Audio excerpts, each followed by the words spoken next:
The Spectacular Spider-Man is that show. It's considered one of the best superhero media out there, and is also highly regarded as like the holy bible of Spider-Man. And I love Spider-Man. I have always loved Spider-Man my entire life. But I didn't watch Spectacular Spider-Man for the first time until about 2.5 months ago. And I made a video where I watched it for the first time. So today I decided after watching the whole show that I should come back and rank all 26 episodes, from the worst all the way to the best. I think this will be super interesting because I really do have some hot takes about season 2, man. I didn't love it, sorry. I mean, season 1 is still god tier, so don't worry, there's no need to like rage click off of this video. And if you do enjoy this video somehow, then make sure to hit that like button and subscribe. It helps out the channel a ton, shows that you still enjoy the stuff I'm doing. But at the end of the day, remember that everything I say in this video is an opinion, so don't destroy me in the comments, but do leave your lists, or at least your top 5 lists, in the comments below, and I'll be sure to respond to each and every single one of you. Anyway, let's get on to the video. Number 26, Reinforcements. This episode is literally group therapy, which you'll see later on in the video that I really like, but worse. Like, it's just a Sinister Six again, but actually a little boring this time. I had a really hard time getting into early season 2, like I did season 1 as a whole, so you'll see quite a few of those early season 2 episodes ranked pretty low, but season 2 does pick up, then drop off again. I have a love-hate with season 2, man. Number 25, Blueprints. Season 2's premiere. Not amazing, honestly. I don't really know what happened at the beginning of season 2, and I really hope I'm not alone on this, so please, if you do agree with me in the comments below, tell me why you think this happened. But the first few episodes they weren't really hitting like season 1 did, especially this one. And like, I love Mysterio, and this is decent Mysterio to be fair, but the episode as a whole is just a little boring. Number 24, Survival of the Fittest. This one and Blueprints are pretty close to me. They're both season premieres, but this one holds a weird nostalgia for me already, even though I watched it for the first time like 2 months ago. Also, Vulture's really cool, and it's nice to see what became one of the best Spider-Man shows. But quality-wise, I'd have to say Blueprints is probably a little better, but I'm just kind of biased on this one. Number 23, Interactions. This was the second episode of season 1, and it had Electro as the villain, and while it's not a bad episode, it's just kind of a run-of-the-mill spectacular episode. Like, just a nice Spider-Man adventure, but it's not the best this show can be, and it's kind of a little boring at times, especially after watching the whole show and seeing all the characters at such an early state in their progression. It's just not one of my favorites to go back and rewatch. Number 22, Competition. I don't really have much to say about this one, pretty similar to number 23. It's just another Spectacular Spider-Man adventure, but this time with Sandman, which is honestly the only reason why it's above the other one, because Sandman is just really good in this show. Like, I love his characters throughout this show. Number 21, Market Forces. After this point, none of the episodes are bad, more just kind of boring or less good than the one that comes after it. This one in particular is like a 5 or 6 out of 10, which is just kind of standard. Shocker is really cool, and I do like him being here, but I think this episode more excels in giving Peter Parker things to do and those Peter Parker responsibilities more than it does with the Spider-Man stuff. Like, I was more interested where he was helping Aunt May pay her bills than I was with Spider-Man versus Shocker, which isn't necessarily what you want out of your kid's Spider-Man show, so this one just doesn't really, I think, do the job it was supposed to. Number 20, I have Accomplice. I really enjoy this episode, I do, but the whole gang war arc thing is just not really the best, or at least to me, it's just kind of boring until its final act, which was the Gangland episode, which we will get to eventually. It's much higher than these ones. I also don't like Silver Sable, like, at all in this show. Just kind of a boring and annoying character every time she's on screen. Number 19, Subtext. This one's just kind of melodramatic in my opinion. This Peter Parker stuff was alright, but I'm not super interested in like Liz's brother's drama with the gambling thing and Molten Man. It's just kind of boring, honestly, for me. And like I said earlier in this video, this is where season 2 is just kind of hitting the same ruts over and over, where like every episode kind of feels the same, and they're not really getting anywhere with anything other than Green Goblin, who's developing a little bit. And while I do usually enjoy the drama that's happening in this show, I just don't think it worked amazingly in this episode, and the flashbacks, they weren't that great, and they weren't keeping me interested in watching, really. Number 18, Destructive Testing. I think I'm being a little too negative, maybe. I mean it when I say that this is a really good show. So a mediocre episode, or an episode I'm talking bad about, is still like a 7 out of 10 at worst, usually. This is the Kraven episode, and I love Kraven, I really do. He's one of my favorite Spider-Man villains. And the first half of this episode is really good, like a 9 out of 10. But as soon as he turns into like the lion thing with like the lion thing and he gets like the super senses, I'm just not super into that, and it just doesn't really work for me, if I'm honest. And it kills the whole episode, in my opinion, bringing it down to 18 from what could have been a top 10 episode. Number 17, Growing Pains. The action in this episode is some of the best in the show in my opinion, and there's just a lot that happens in this episode. But sadly, the main thing they decided to focus on is the thing I'm not interested in. I don't really care about John the astronaut or his space spore sickness. It doesn't really sit with me and it doesn't affect me. I don't really care, I guess. But the end of this episode, that's when stuff gets real, I'm not gonna lie. Number 16, Persona. This episode is the first Black Cat episode and one of the best Black Cat episodes, other than what is obviously the best Black Cat episode, and we will get to. We also get the black suit stuff, which I believe started in this episode, and it's obviously amazing. It's one of the things this show does the best. I also really love Chameleon, who is just one of the coolest Spider-Man villains there are, so obviously his episode is gonna get a bit of a boost on the list. Also, just seeing Black Suit Spider-Man face off with Red and Blue Spidey, it just looks cool and it makes the little kid inside of me get really excited. Number 15, Probable Cause. This episode is kind of Accomplice again, but slightly better.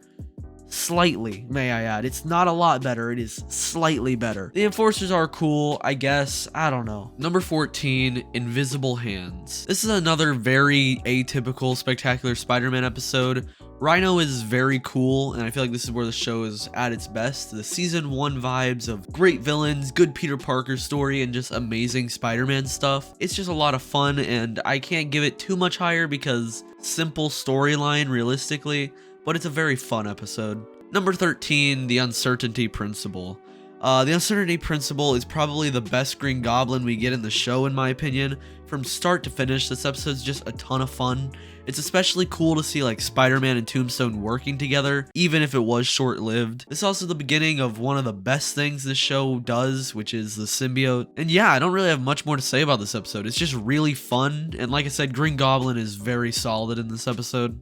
Number 12, Catalyst. Another Green Goblin episode. I think this is actually the first Green Goblin episode, and it does not disappoint. This episode is some of the peak Peter Parker stuff in my opinion, with the formal going on. I also think this is the first episode that had Mary Jane Watson in it, and she's just really good in this show, and that just brings this episode up. Like I said, there's more Tombstone here, and I feel like Tombstone was at his best in season 1 before they really did too much with him in season 2 in my opinion. And then also, like I said, Green Goblin is just great in this episode. Number 11, Reaction. From this point forward, almost every episode is a 9 out of 10. If I had to say, this is one of the most overall solid episodes of the whole show. The Peter Parker stuff in this episode is really good, and also Spider-Man is almost perfect. And while Doc Ock isn't my favorite Spider-Man villain, he's especially good in the show, and I do enjoy his character. This episode's also the real start of the Liz Allen and Peter Parker stuff, which if you watch my reactions to the show, then you know I was a pretty big fan of them together. What was I saying earlier about Peter and Liz? I said I ship it. I stand by that. Number 10, First Steps. I already said earlier in the show how good I think Sandman is. We get Peter finally having everything going well for once, and then we get Eddie coming back. And I really like how they did a lot of stuff in this episode with the Flash birthday videos, which were confusing at first, but really come together in the end. How Eddie is just like using Peter to get to the symbiote, which I thought was really cool. And like I said, obviously the Sandman redemption arc is one of the best things in this show. Number 9, Natural Selection. So I started watching this show for the very first time like 2 months ago, but actually I started like 10 years ago, because there's this one episode that I had already seen at a dentist office when I was a really little kid, and all I remember from that episode was Lizard and Spider-Man in a subway station, and that's this episode, Natural Selection. So that just kind of makes me like it more. I don't really know why. Lizard alone is a really cool villain, and this is like peak season 1 stuff. I know I keep saying that, but if you enjoy this show, you know what I'm talking about. Like the season 1 vibes that you got from like the first 5 to 10 episodes are unmatched by the rest of the show, sadly. And I think that's where everybody gets this like, this is the best of Spider-Man attitude. It's from those episodes, and this really is one of them. Number 7, Opening Night. Man, number 7, we are flying through this. This was a really hard one to put on the list. Opening Night's the penultimate episode of the entire show, and while watching this, I knew that. And that kind of makes me like the episode a little more, but that isn't necessarily the only reason why I like it, because this episode rocks. This episode's amazing. Black Cat is in it. Green Goblin's there. Mysterio, Rhino, literally everyone is in this episode. We spend the whole episode inside of this like Supermax prison thing.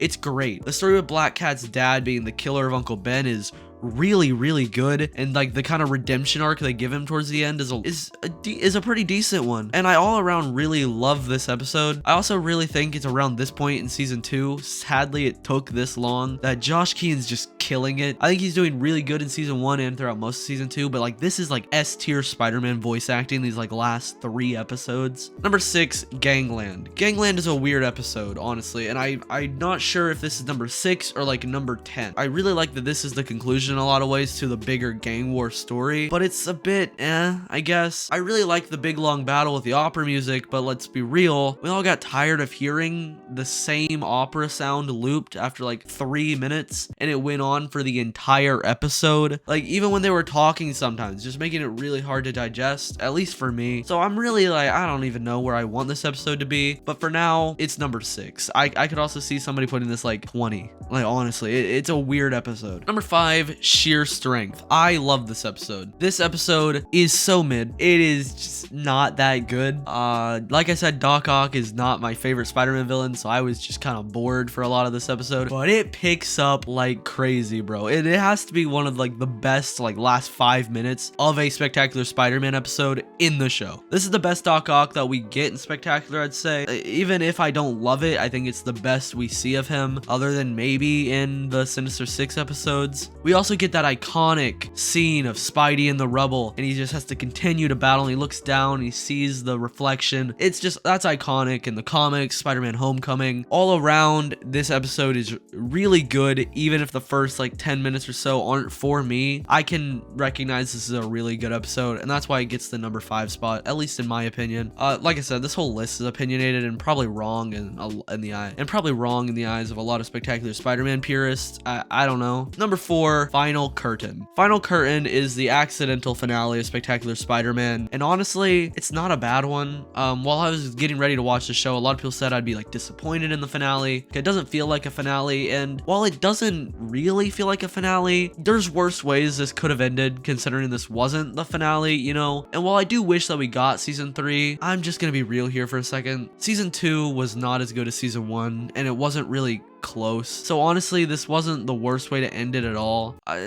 Because I love that this show has the reputation it has, but season 2 does not live up to that reputation for me. At least while watching it, I didn't get that. And I don't know if that's I wasn't paying attention fully. I feel like I was like just as invested. It just wasn't as good.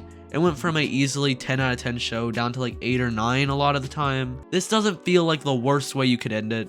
I'm really 50-50 on this show's Green Goblin, but this episode, he is amazing and the perfect nemesis for Spider-Man. He was menacing. Like, genuinely, this episode really brought this Green Goblin together for me, which is a sad part, is it feels like things were really falling into what could have been an amazing season 3, but I guess we'll never know. Number 3, Identity Crisis. Man, I love this episode. Honestly, this is really close to number 2, but I'm settling for number 3, and hopefully you'll understand why when you see what I put at number 2. This is the Venom episode. Alright, this is the Venom episode that Venom fans deserve, and I don't know how you top it. We have the Venom conflict, we have the amazing fight in the high school, which was just one of the best fights in the show in my opinion. Spidey's identity getting revealed, which was insane. And I was kind of shocked to see how well they handled that concept and idea. It was great. Like most other things they tackled on the show, it was amazing. Getting the Eddie and Venom storyline coming to an end was really good as well. This was also pretty early in season 2, so we got some really good, we got like the highlights of season 2 with the Gwen and Liz stuff. And this was honestly the first episode that made me really like this show's Gwen Stacy. And from every episode after this, she was one of my favorites. Because if you watch my reactions, you know, before this episode, I didn't really think she was that great.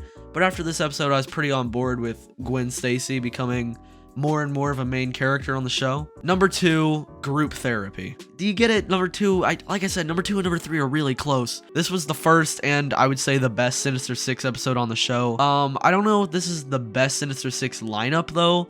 I do like the season 2 lineup a little bit more, but that's just because I really like Kraven and Mysterio. But this episode is 100 times better than the season 2 episodes. With the black suit as well in this episode, they have that amazing battle where Peter was asleep the whole time, which was a great twist. I did not see that coming at all. This is also another really great Doc Ock episode. He is the perfect leader for the Sinister Six. While I don't really have much more to say about this one, it is just really, really good.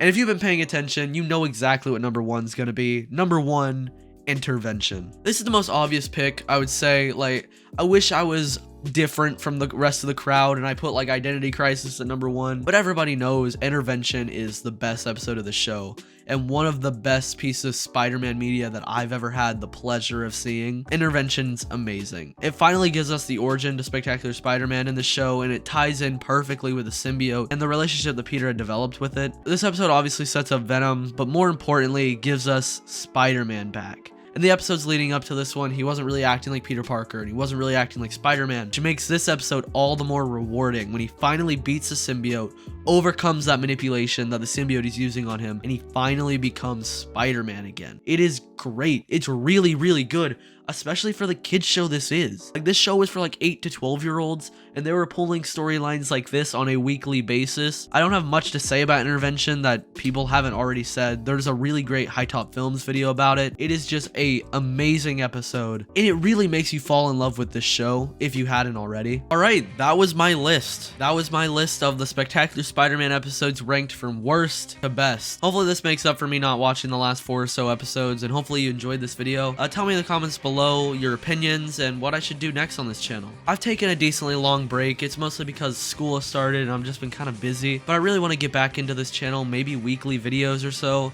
So yeah, tell me what I should do in the comments below and I'll do that next. Bye.